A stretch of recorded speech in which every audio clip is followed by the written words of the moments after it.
How to create an ideal customer profile for B2B cold email lead gen. Thanks for clicking this video. My name's Hugo and I'm the founder of ORTUS STUDIO. We are a B2B lead gen agency.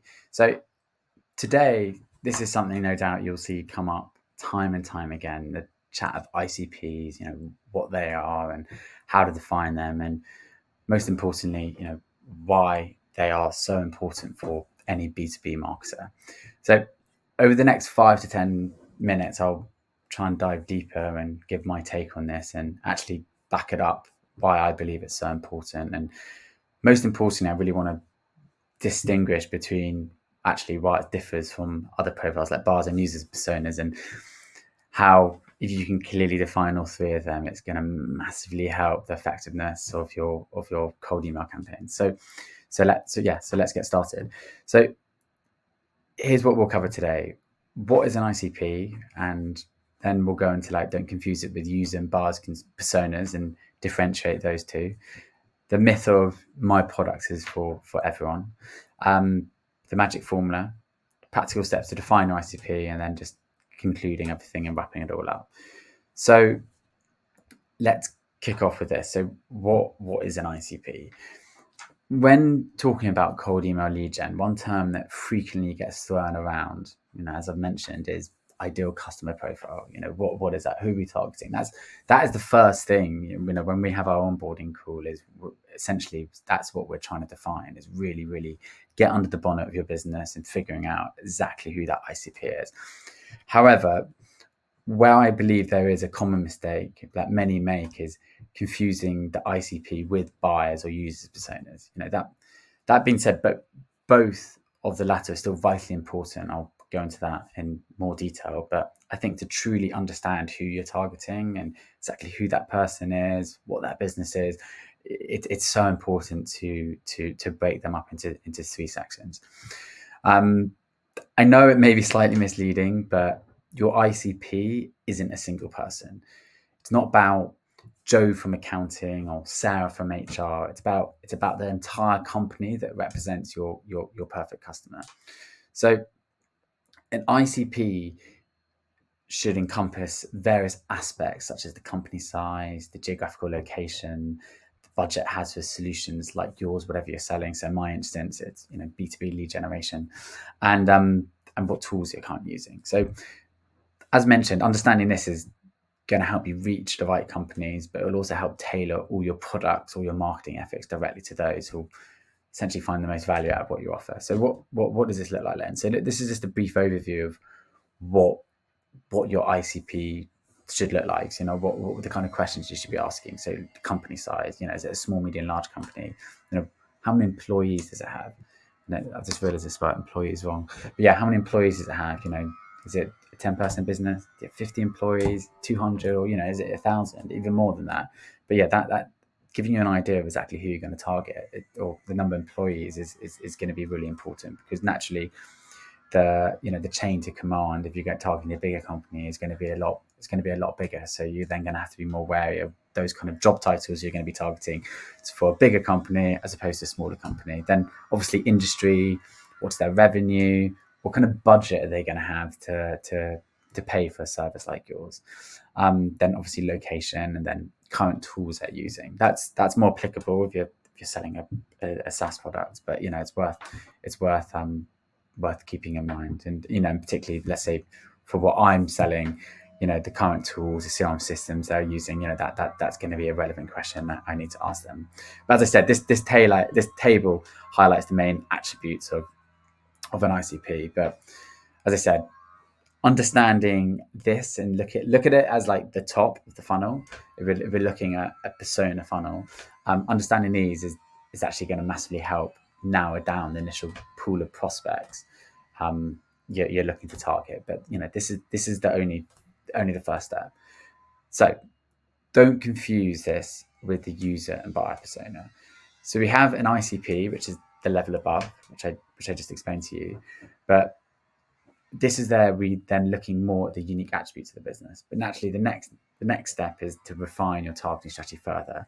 Unless you have a plan of just sending generic emails, like hello@companyname.com, which I strongly recommend against doing. Those are very generalist. They're not going to be very targeted. And personally, I learned this the hard way. You're just gonna end up in spam, or people putting you in the recycling bin.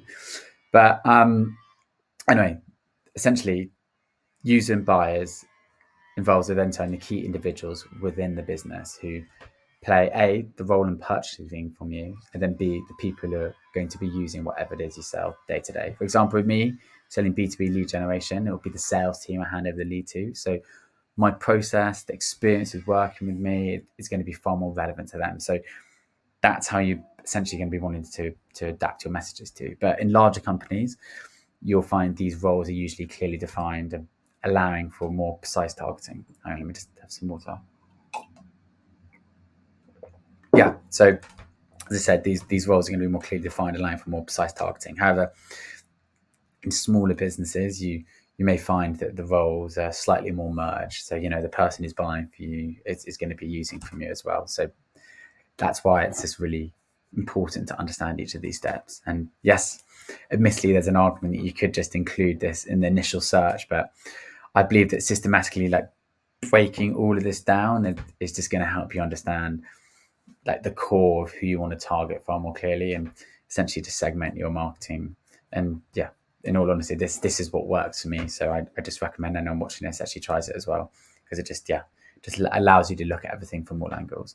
And yeah, just here's a quick breakdown. So user persona. So the focus is the end of user of the product. So the priority is naturally going to be the usability, features, support. Whereas the buyer persona, which is the decision maker on the purchase, they're going to be far more interested in the cost of return, the return of investment, and then just naturally the reputation of the business, or the vendor selling, which is me in that case.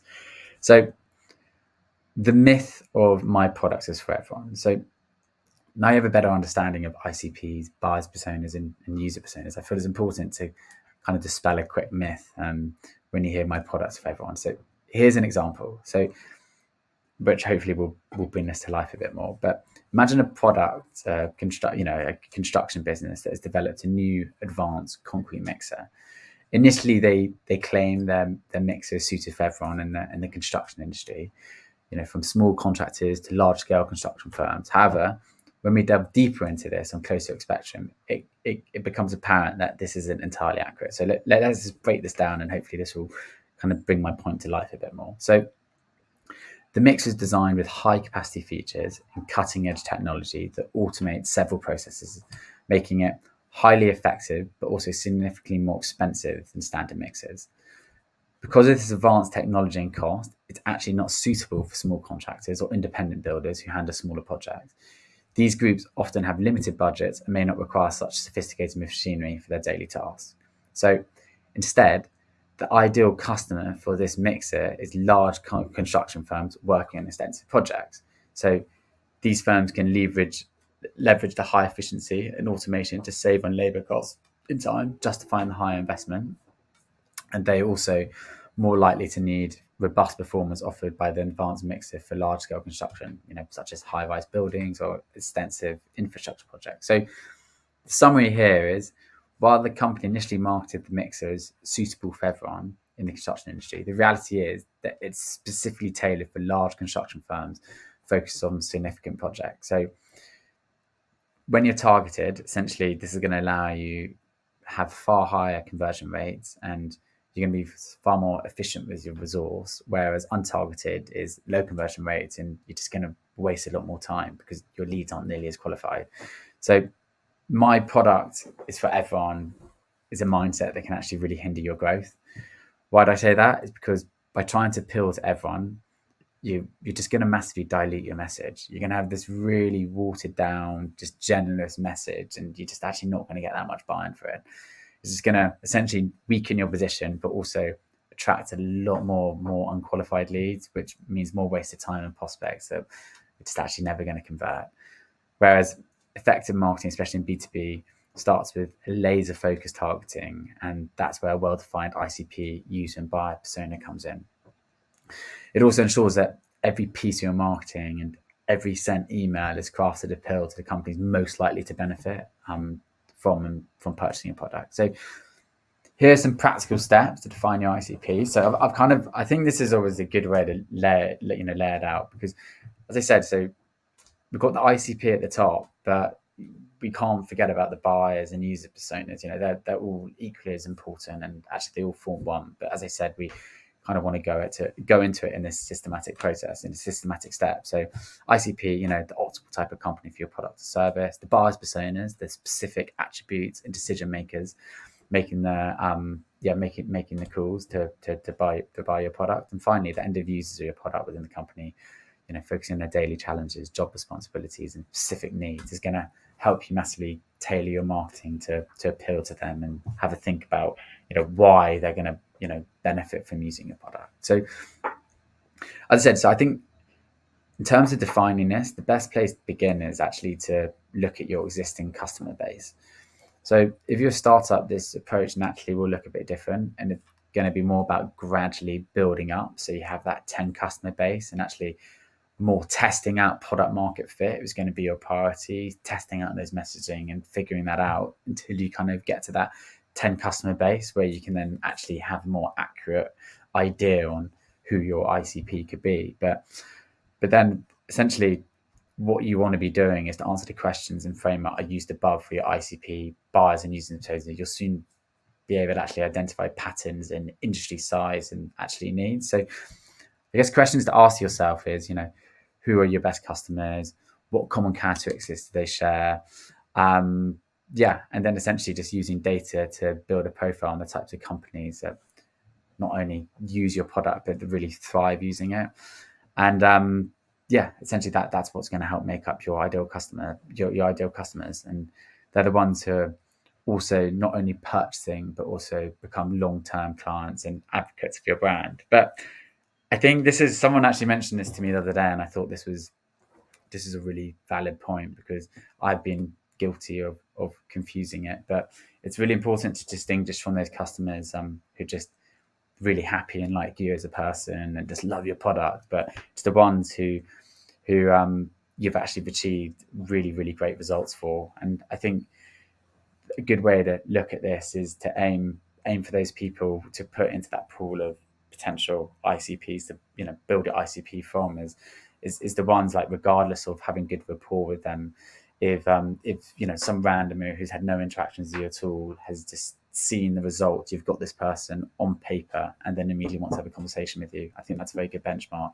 of seeing it. So I think really you want to be very strict with yourself and let the results kind of do the talking, rather than necessarily the rapport and relationship you've got for that business. So essentially, just to wrap this up, your ICP is fundamental to basically having a successful B2B marketing. And don't confuse it with individual buyer and user personas. It's about the companies that will best benefit from what you're offering.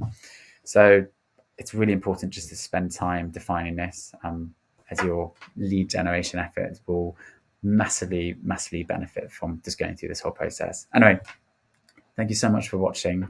Thank you for watching this, and keep a lookout for the next video. And if you've got any questions or want to share how you've defined your ICP, please just drop a comment below or just outreach to me directly. And thank you, and see you next time.